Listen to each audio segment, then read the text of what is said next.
안녕하세요, 앨런입니다.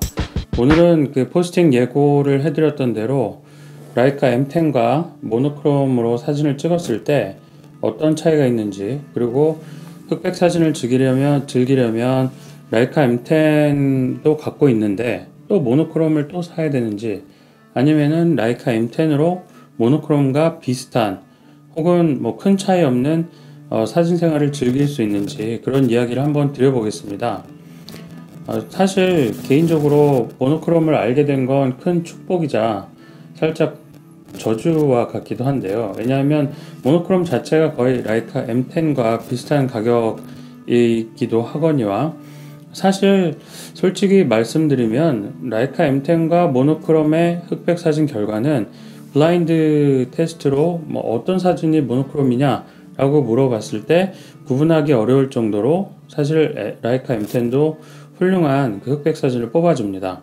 그럼에도 불구하고 제가 이 모노크롬을 별도로 구매한 이유는요, 사실은 그 모노크롬으로 작품을 찍는 그런 저자의 사진 작가의 작품집을 보고 너무 크게 반했기 때문입니다. 물론 이제 제 작품이 아직 거기에 미치지 못하지만 그래도 찍다 보니까 모노크롬만으로도 모노크롬만이 할 수 있는 그런 흑백 사진의 영역은 분명히 있다라는 생각이 들고, 오늘은 이제 그런 포인트에 대해서 한번 이야기를 드리도록 하겠습니다.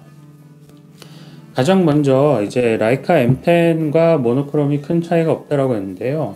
M10의 M10과 모노크롬이 큰 차이가 없는 부분은 그럼 어떤 부분이냐라고 하면은, 광량이 좋을 때는 M10으로 찍든 모노크롬으로 찍든 큰 차이를 느끼기가 어렵습니다.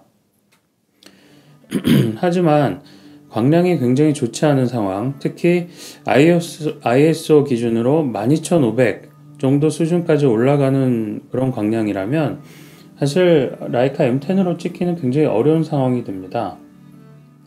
라이카 M10도 고감도에서 사진이 굉장히 좋아졌다, 물론 저조도에서 사진이 굉장히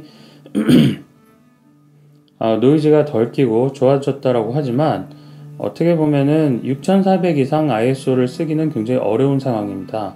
반면 이 모노크롬으로 사진을 찍는다고 하면 ISO 12500까지는 저는 일부러라도 올리고 싶은 그런 상황이라고 생각이 됩니다. 가장 큰 이제 장점은 12500에서 그레인이 굉장히 부드럽게 퍼지면서 필름 카메라와 뭐 같다고 얘기할 수는 없어도 그런 약간 비슷한 그런 흉내를 낼 수 있다는 점이 모노크롬의 가장 큰 장점인 것 같습니다. 그리고 이제 모노크롬을 사용하시면 여기 이제 레드 필터나 옐로우 필터 또는 그린 필터 같은 예전에 흑백 이제 필름을 찍을 때 흑백 그 필름 카메라에 광학 필터를 연결하는, 그걸 그대로 이쪽에 이제 광학 필터를 연결해서 사진을 즐길 수 있습니다. 특히 저는 레드 같은 경우에는 풍경 사진을 찍을 때 즐겨 사용하는데요. 레드 필터를 꽂으면은 하늘의 어떤 구름이라든지 그런 풍경을 굉장히 선명하게 볼 수가 있습니다.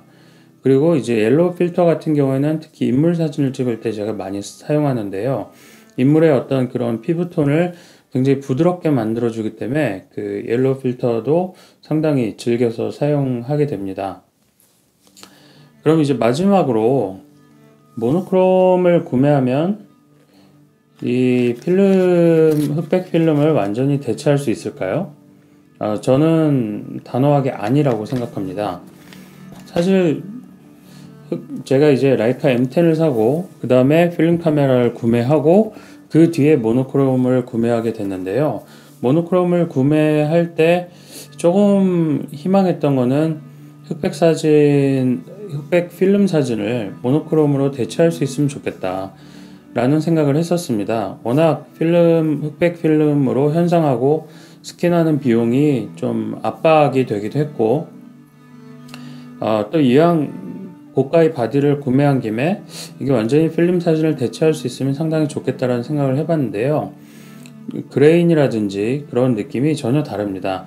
모노크롬으로 그 ISO 감도를 12500까지 높여서 촬영을 하게 되면은 약간 그 흑백 필름의 느낌을 흉내낼 수 있다고 했는데요. 그렇더라 하더라도 그 입자가 디지털스럽게 나오기 때문에 부드러운 느낌이 강합니다. 반면에 흑백 필름의 그레이는 아무리 부드러운 필름의 그 필름을 사용하더라도 약간 디지털에 비해서는 거친 느낌이 좀 더 강하게 나오고 어딘가 모르게 좀 더 자연스러운 느낌이 있습니다. 그렇기 때문에 이제 결론은 이 모노크롬 카메라와 그 다음에 M10 그리고 흑백 필름을 이용한 필름 카메라는 각각 다 자기의 역할이 있기 때문에 서로를 대체하기에는 좀 불가능하다는 이야기를 드리고 싶습니다. 그러면 이제 모노크롬 바디를 사야 되는 이유가 뭘까요? 저는 이렇게 설명을 드리고 싶습니다.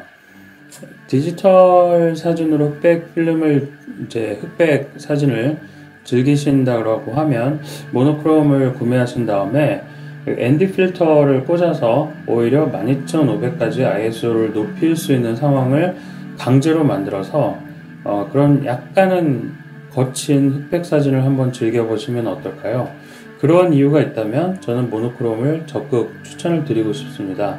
그렇지 않고 밝은 대낮에 사진을 찍는다? 라고 하면 사실은 기분 탓이라고 좀 이야기를 드리고 싶습니다. 물론 모노크롬만의 장점은 있을 겁니다. 그리고 같은 센서더라도 컬러를 재현하는 그런 부분을 얘는 흑백의 궤적 표현을 하는데 모노크롬을 사용했기 때문에 기술적으로 표현하면 훨씬 더 좋은 게 맞을 겁니다.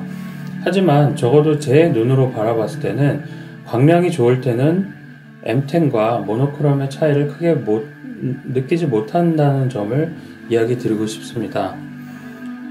마지막으로 이 모노크롬으로 필름의 느낌을 그래도 좀 흉내낼 수 있는 방법을 하나 소개시켜 드리고 싶은데요. 먼저 모노크롬으로 ISO 12500 정도로 찍으신 다음에 닉 컬렉션이라고 하는 그런 그 필터 패키지를 다운로드 받아서 설치하신 다음에 이제 라이트룸이나 포토샵 플러그인으로 활용하시면 어느 정도 필름의 느낌을 좀 흉내내실 수 있습니다. 먼저 ISO 12500으로 약간 거친 그런 흑백 원본 사진을 얻으신 다음에 그 다음에 닉 컬렉션의 실버 이펙트 프로라는 그런 모듈이 있습니다. 그 모듈을 이용해서 그 모듈에 들어가면은 여러 가지 필름을 선택하게 되어 있습니다. 제가 즐겨 사용하는 일포드 필름도 있고 여기 이제 감도 400도 그 닉 컬렉션에 있는 실버 이제 이펙트 프로의 감도 400도 선택을 할 수가 있습니다. 이걸 선택해서 변환을 하게 되면은 약간은 뭐 기분 탓이 강하겠지만 일포드 필름에서 나오는 그런 고유한 느낌이 좀 나는 것 같습니다.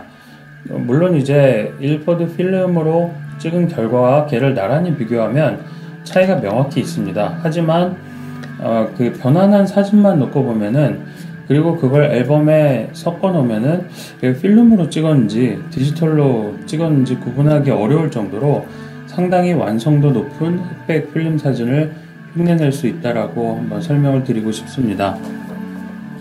만약에 이제 모노크롬에 대해서 아직도 고민스러운 상황이 생기신다고 하면 한번 모노크롬 바디를 만질 수 있는 오프라인 매장에 가서 광량이 좋은 상태에서 찍지 마시고 SD카드를 넣고 M10이나 모노크롬이나 좀 저조도 굉장히 어두운 상황에서 조리개를 조이고 한번 찍어보시면 그 흑백 사진의 느낌이 확연히 차이가 나는 걸 느껴보실 수 있을 겁니다.